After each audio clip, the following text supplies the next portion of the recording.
الحمد لله وكفى وسلام على عباده الذين اصطفى أما بعد فأعوذ بالله من الشيطان الرجيم بسم الله الرحمن الرحيم يا أيها الذين آمنوا اتقوا الله حق تقاته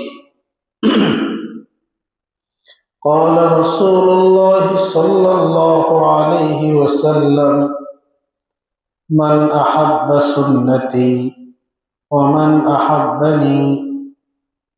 أحبني كان معي في الجنة أو كما قال عليه الصلاة والسلام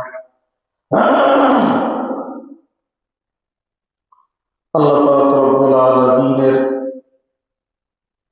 অনেক বেশি দয়া মায়া মেহেরবানিতে আজকের এই পবিত্র জুমার দিনে পবিত্রতার সাথে পবিত্র ঘর মসজিদে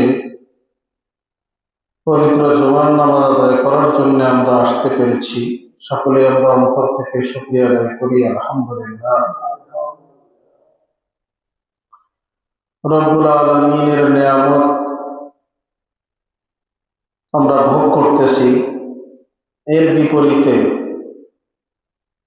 আল্লাহ পাকের এই নিয়ামতের কোনো বিনিময় আমাদের পক্ষে দেওয়া সম্ভব না, এমনকি যথাযথভাবে ইবাদত করে আল্লাহকে খুশি করাও আমাদের থেকে হয় না। তার মধ্যে যদি আমরা নিয়মিত শুকরগুজার থাকতে পারি, যদি আমরা প্রতিটা মুহূর্তে এই কথা অনুভব করি যে আল্লাহ পাক আমার উপরে দয়া করতেছেন। হসপিটালে অনেক মানুষ চিকিৎসাধীন আছেন, অনেক বেশি কষ্ট পাচ্ছে, অর্থ খরচ হচ্ছে, পরিবারের লোকরা পেরেশান। আমার আল্লাহ আমাকে সুস্থ রেখে ঘরে রেখেছেন, চলাচল করার তৌফিক দিয়েছেন, এই অনুভূতি আমাদের থাকতে হবে। অনেক মানুষের অনেক মুসিবতের খবর, পেরেশানির খবর, দুর্ঘটনা অ্যাক্সিডেন্টের খবর আমাদের কানে আসে। অন্যেরটা শুনলে খুব বেশি বুঝে আসে না।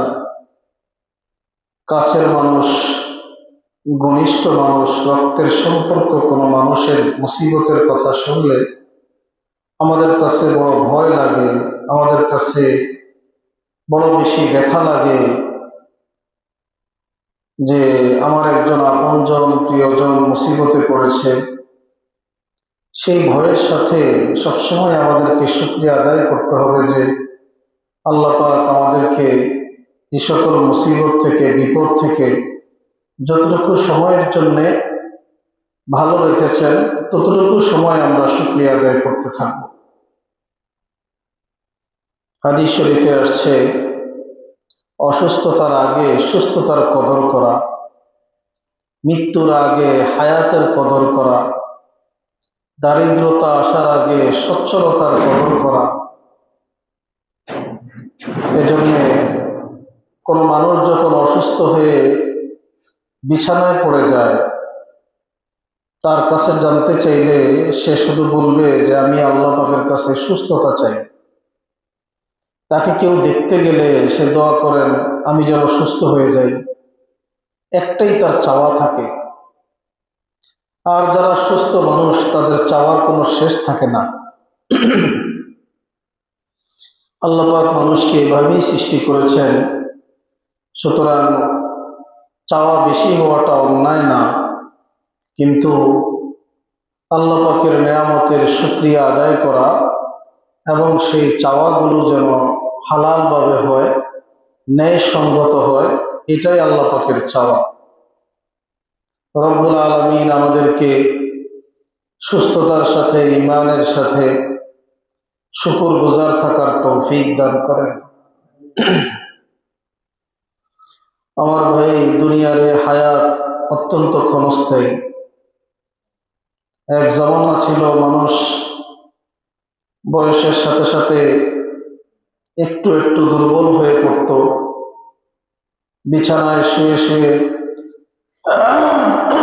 মানুষের কাছ থেকে বিদায় নিত, মানুষের কাছ থেকে দোয়া চাইতো, কারো পাওনা থাকলে পরিশোধ করত, মানুষকে মেহমানদারি করত।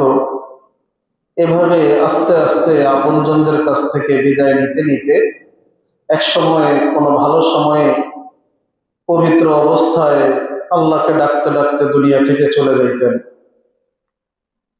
ওই মৃত্যু বড় সুন্দর ছিল, ওই যুগ বড় ভালো ছিল, যে যুগের মানুষ এই যুগের মানুষের মতো মোবাইলে অন্যায় করার সুযোগ পেত না, যে যুগের মানুষ এই যুগের মানুষের মতো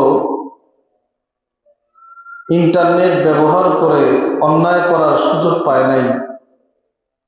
ওই যুগের মানুষ প্রযুক্তির মাধ্যমে ধোঁকা দেওয়ার পথ খুঁজে পায় নাই। ছোটখাটো কিছু ভুল ভ্রান্তি, ক্ষেতের আইন নিয়ে কারো সাথে একটু ধাক্কাধাক্কি হইতো, কারো সাথে কোনো বিষয় নিয়ে একটু ঝগড়াঝাটি হইতো, বৃদ্ধকালে সবার কাছ থেকে বারবার ক্ষমা চায়া চায়া ক্ষমা নিয়ে দুনিয়া থেকে যেতে পারতেন। ওই মানুষরা ইবাদত বেশি করতে পারতো না, অনেক বেশি ইবাদত জানতও না, কিন্তু তাদের পারিবারিক শিক্ষা বড় উন্নত ছিল। কাউকে কথা দিলে সেই কথা তারা রাখতেন, কাউকে ওয়াদা দিলে সেই ওয়াদা তারা রক্ষা করতেন, কারো বিপদ দেখলে তারা সহযোগিতার জন্য ছুটে যেতেন। কারো মেয়ের বিবাহের ক্ষেত্রে ওই বাড়ির আপনজনরা, গ্রামের লোকেরা সবাই এটাকে নিজের দায়িত্ব মনে করত। অর্থ দিয়ে, শ্রম দিয়ে একে অপরের সহযোগিতা করত, একে অপরের বিপদে কান্নাকাটি, আফসোস, পেরেশানি হইত, একে অপরের সুখের সময়ে সুখী জীবনযাপন করত, আনন্দ বিনোদন করত। ওই যুগ বড় ভালো ছিল, ওই মানুষগুলো বড় ভালো ছিল। বিপরীতে ওই মানুষরা দীর্ঘ সময় সুস্থ থাকতেন এবং সুন্দর তাদের মৃত্যু ছিল। সময়ের ব্যবধানে অল্প সময়ের মধ্যেই আমরা এমন এক মন্দ যুগ, এমন এক মন্দ জগৎ, এমন এক মন্দ পরিবেশ আমাদের সামনে এসে গেছে, যেখান থেকে নজর বাঁচানো কঠিন, হাত বাঁচানো কঠিন, ঈমান বাঁচানো কঠিন, জীবন বাঁচানো কঠিন। এই কঠিন সময়ে, এই মুসিবতের সময়ে একমাত্র আল্লাহ পাকের আশ্রয় প্রার্থনা করা, আল্লাহ পাকের সাহায্য ছাড়া আমাদের পক্ষে আমাদের এই দুনিয়ার হায়াতকে সুখময় করা, পরকালীন জীবনকে নিরাপদ করা কোনোভাবেই সম্ভব নয়।